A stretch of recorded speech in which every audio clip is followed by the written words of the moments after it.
What if one country got conquered over and over by the biggest armies in history, yet refused to disappear?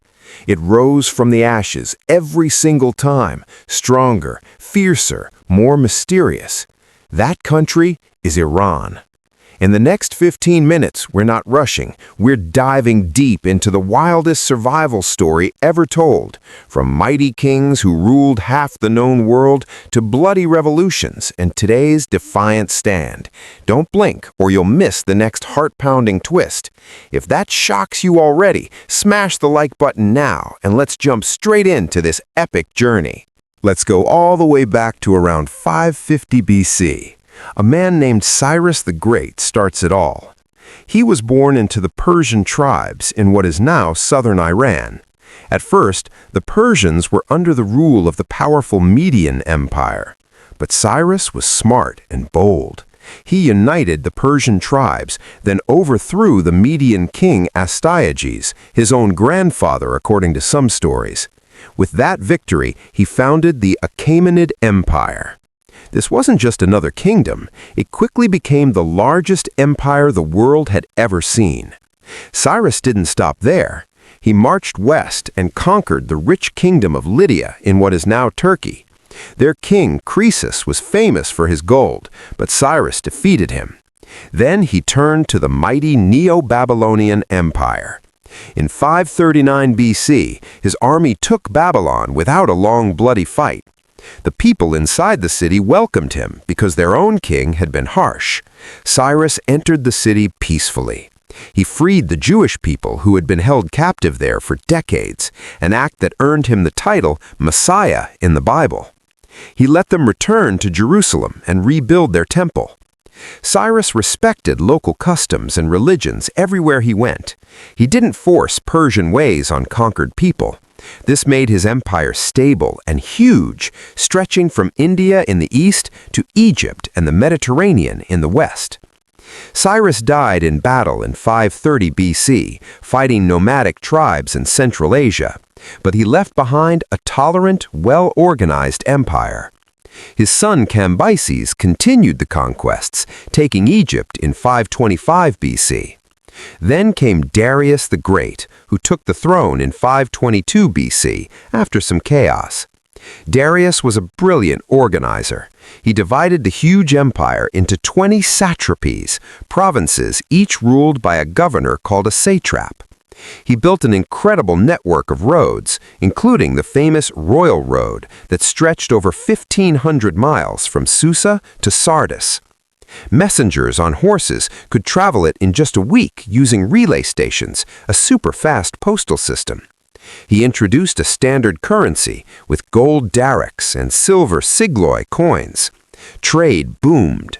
Persepolis, the ceremonial capital he expanded, became a wonder with its grand Apadana Hall, where kings received tribute from every corner of the empire, gold from India, ivory from Africa, cedar from Lebanon. But tension was building with the Greeks. Some Greek cities in Ionia rebelled against Persian rule. Darius sent forces to crush the revolt. Then, in 490 BC, he launched a full invasion of mainland Greece. At the Battle of Marathon, the Persians suffered a shocking defeat against the Athenians. Darius died soon after in 486 BC, planning revenge. His son Xerxes took over. Xerxes was determined. In 480 BC, he gathered one of the largest armies ever. Historians say maybe hundreds of thousands of soldiers from across the empire, including immortals, the elite Persian troops who never left a gap in their lines. They crossed the Hellespont on a bridge of boats. At the narrow mountain pass of Thermopylae, 300 Spartans and a few thousand allies held them off for days in brutal fighting. Arrows darkened the sky. Blood soaked the rocks. The Persians eventually broke through, but at huge cost. Xerxes won at Thermopylae, burned Athens, but his navy was crushed at Salamis. Later defeats at Plataea ended the invasion. The mighty Persian Empire had cracks. The empire lasted another 150 years with ups and downs. Kings like Artaxerxes tried to hold it together, but corruption grew. Satraps became too powerful. Then, total shock in 334 BC. Alexander the Great of Macedonia attacked like a storm. He had inherited his father Philip's army and dreams. With around 50,000 men, he crossed into Asia. He defeated Persian forces at Granicus, then Issus, where he faced Darius III himself.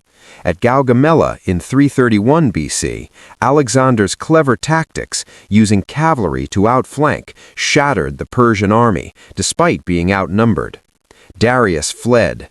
Alexander entered Babylon and Susa as liberator at first. Then he marched to Persepolis. In 330 BC, after looting its treasures, he burned the great palaces, some say in revenge for Xerxes burning Athens, or maybe in a drunken celebration. The flames lit up the night sky as columns cracked and collapsed. The Achaemenid Empire was gone fast. Iran fell under Greek and later Hellenistic rule. But Persian culture didn't die. It blended and survived. Halfway through, and the story gets even crazier. Falls, rises, wars, faith clashes, Iran never breaks. If you're loving this wild ride, drop a heart in comments and hit subscribe plus bell. We drop more epic stories soon if we get to 1K likes quick. Keep watching. After Alexander's death in 323 BC, his empire split. The Seleucids ruled Persia for a while with Greek influence, but locals pushed back. Around 247 BC, the Parthians, nomadic horse warriors from northeast Iran, rebelled and took control. They were masters of cavalry. Their famous tactic? Ride in, shoot arrows forward, then turn and fire backward while galloping away. The Parthian shot that confused and terrified enemies. The Parthians humiliated Rome many times. In 53 BC, at Carrhae, they destroyed a huge Roman army led by Crassus, capturing Roman standards. They controlled the Silk Road trade, growing rich, but internal fights weakened them. In 224 AD, a new power rose from southern Persia, the Sassanids, founded by Ardashir I. They claimed direct descent from the old Achaemenids and brought back strong Persian pride. They made Zoroastrianism the state religion again, with fire temples everywhere. The Sassanids fought endless wars with Rome and later the Byzantine Empire for centuries. One famous king, Shapur I, even captured a Roman emperor, Valerian, in battle, the only time that happened. Under Khosrow I in the 6th century, the empire reached a golden age. He reformed taxes, built roads and canals, promoted science and philosophy. He welcomed Greek thinkers fleeing Christian Byzantium. But constant wars drained both sides. Then came the biggest change. Between 636 and 651 AD, Arab Muslim armies swept in from the south. The Sassanids, already weakened by wars and plague, fell after key battles like Qadisiyah and Nahavand. The last Sassanid king, Yazdegerd III, was killed in 651. Islam arrived in Iran.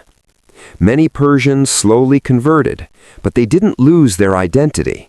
They shaped Islam with their administration, poetry, and science.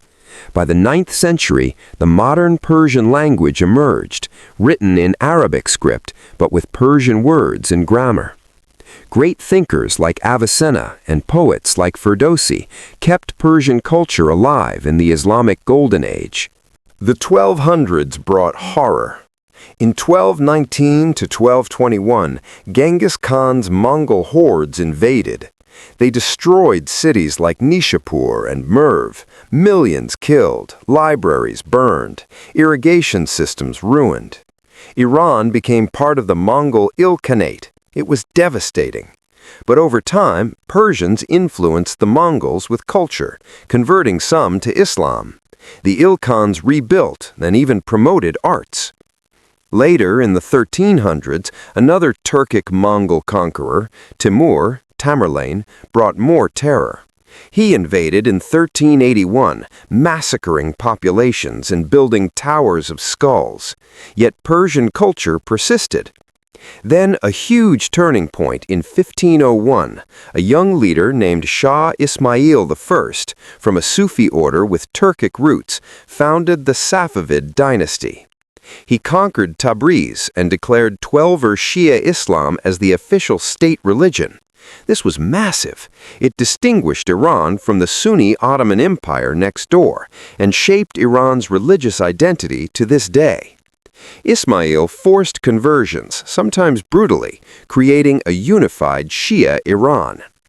The Safavids peaked under Shah Abbas the Great, who ruled from 1588 to 1629. He reformed the army with gunpowder weapons and loyal slaves. He fought back the Ottomans and Uzbeks, expanding territory.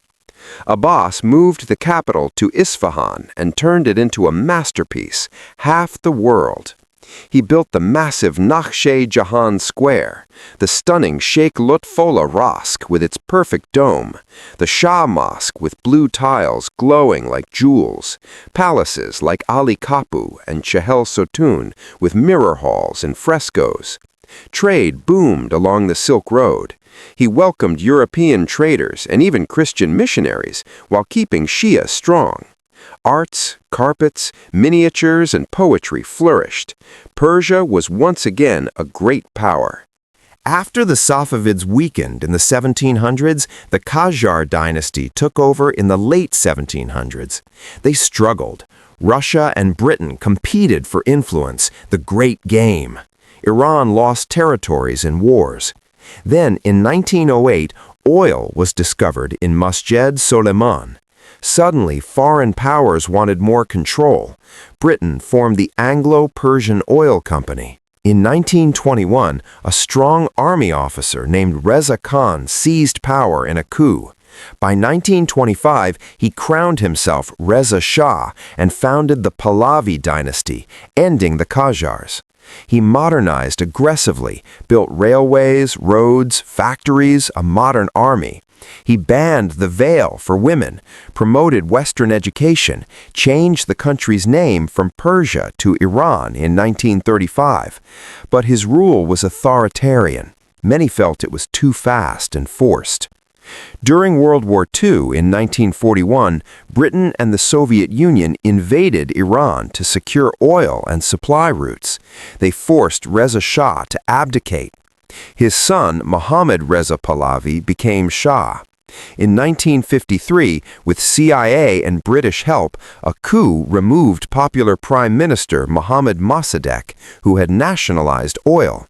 The Shah gained more power, but resentment grew underground.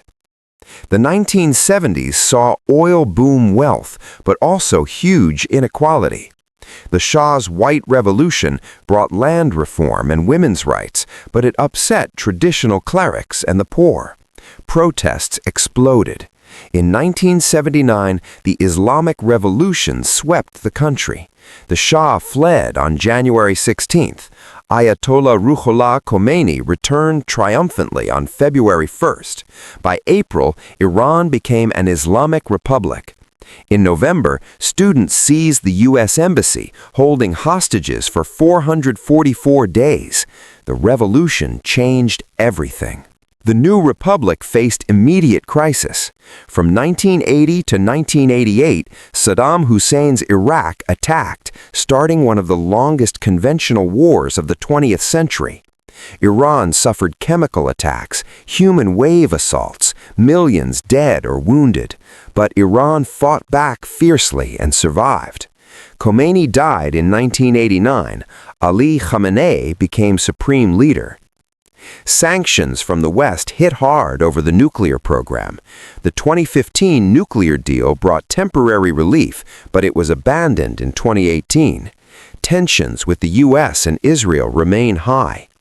In the 2000s and 2020s, protests like the 2009 Green Movement and later ones over rights, economy, and fuel prices showed ongoing struggles.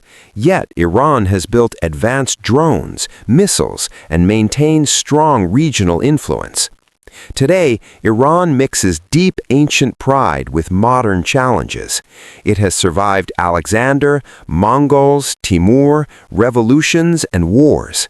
Its culture, poetry of Rumi and Hafez, beautiful gardens, rich food, resilient people endures. What comes next in this unbreakable story? Only time will tell. That's the full, detailed 2,500-year saga of Iran in about 15 minutes. Mind completely blown? Hit like if it opened your eyes. Comment your favorite era or moment below. Cyrus freeing the Jews, the burning of Persepolis, the revolution? And subscribe with the bell on for more deep dive history videos. Share this with a friend who loves real epic stories. Thanks for watching. Stay curious, stay strong, and keep learning about our amazing world. See you in the next one.